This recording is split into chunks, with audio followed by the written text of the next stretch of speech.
In this video, I'm going to walk you through the step-by-step process of creating an Instagram puzzle feed in Canva.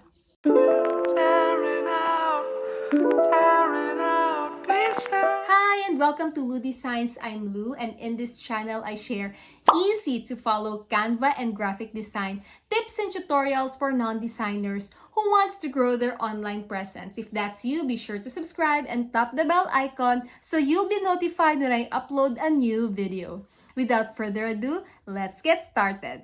Okay, so before designing your Instagram puzzle feed, first I suggest that you already create a layout of what your content will be in a sheet, in a piece of paper, or anywhere else. Like, for example, you want it to be a quotes, photo, maybe a poll, photo, and then notification type of post, something like that. So I suggest having a sketch or just a dump of ideas of what type of content that you want in your Instagram puzzle feed. So let's start. So in this video, we're going to create a 9-tile Instagram feed, meaning we'll create 3 tiles horizontally and 3 tiles vertically. Here's an example. Let me show you. And I also suggest you must have a theme in mind of the style that you're aiming for. For example, do you want it to be minimalistic, some kind of rustic look, feminine, or luxurious? You should already have that idea in mind so it's easier to design it in Canva. So this is an example of an Instagram puzzle feed that is 9-tiled. So as you can see, we have 3 tiles horizontally. So this is one Instagram post, this is one Instagram post, and this is one Instagram post, and then 3 vertically, 3. So a total of 9. First thing that we're going to do is we are going to multiply 1080 pixels because the standard size of an Instagram square post is 1080 pixels. So we're going to multiply that by 3. So it's 3 to 14.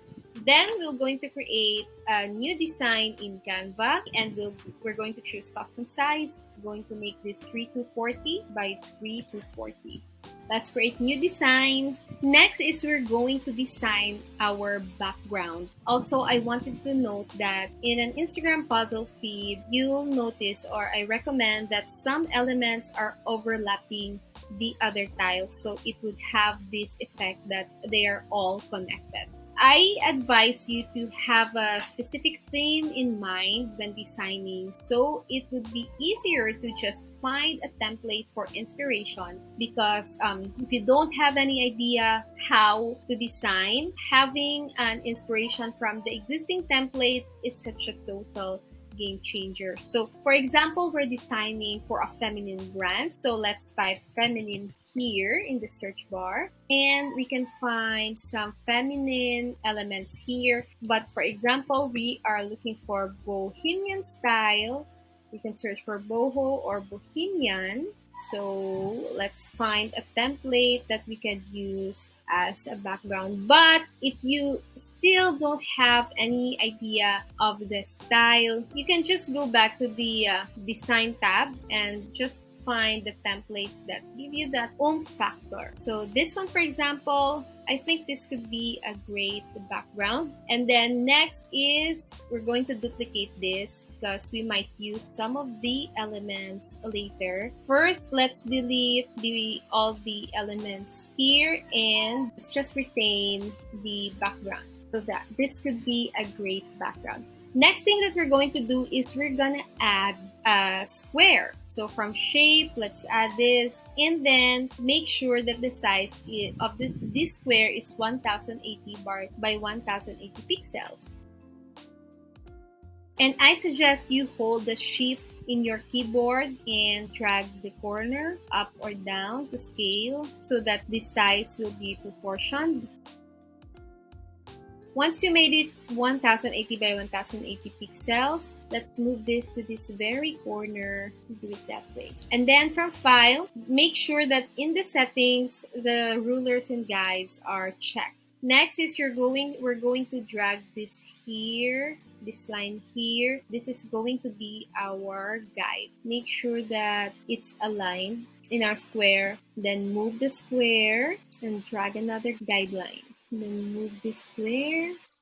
Now let's add a horizontal guide. Okay, once you have that, all the guides, delete the shape, and then let's start designing. Let's say you wanted this to be a quote, so from the text tab, you can actually choose examples of font combinations here. So let's add this one, and we're just going to style this later. Let's just create the layout first.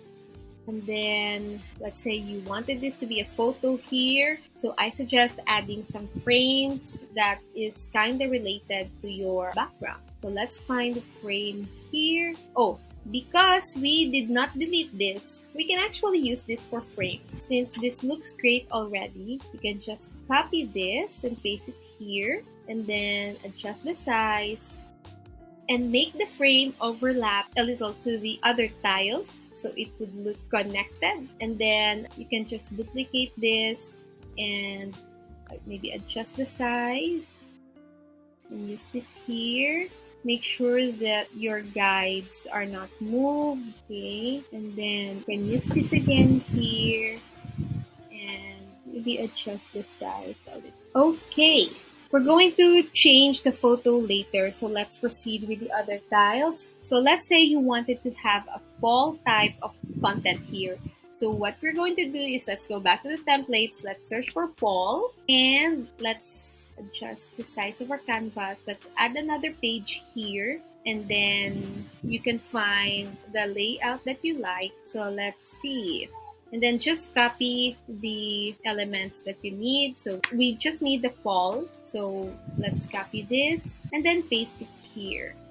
You can just change the content later and the styling. And then maybe we can also use a notification or maybe a reminder type of post. We're going to add that here. We'll just find something that is kind of related. All you have to do is just find the one that gives you that oomph, you know. For me, I'm looking for a symbol. Then select this, copy, then paste it here. Maybe we can add like a giveaway post, something like this. Again, don't worry yet about your fonts and colors. We're going to adjust that later. Paste it here. Adjust the position. And maybe we can add a scenario post.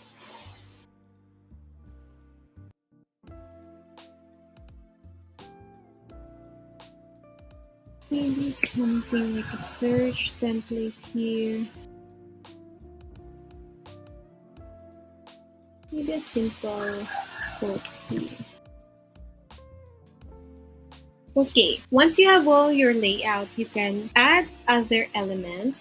You can copy elements from here, or you can search for other elements here. And you can also click this because this looks great already. So I suggest using elements related to this template.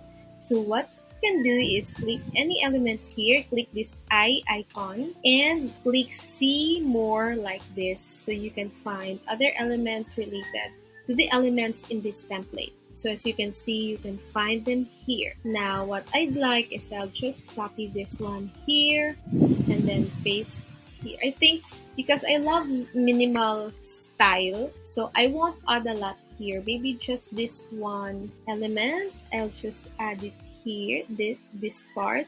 Maybe I'll just flip this vertically, adjust the size, and rotate.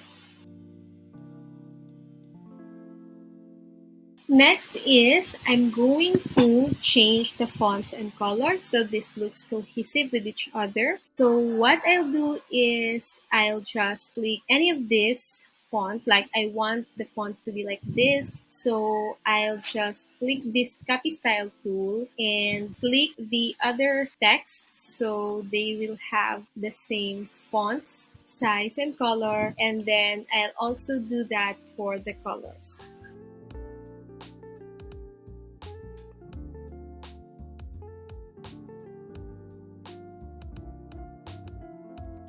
Once you're happy with your design, you can now download it as PNG or JPEG.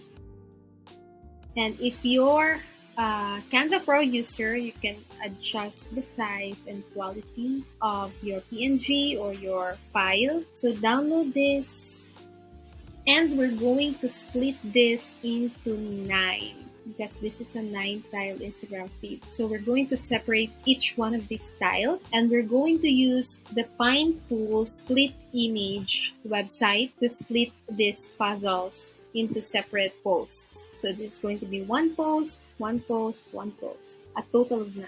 So go to pinetools.com/split-image, and you're going to upload your design here.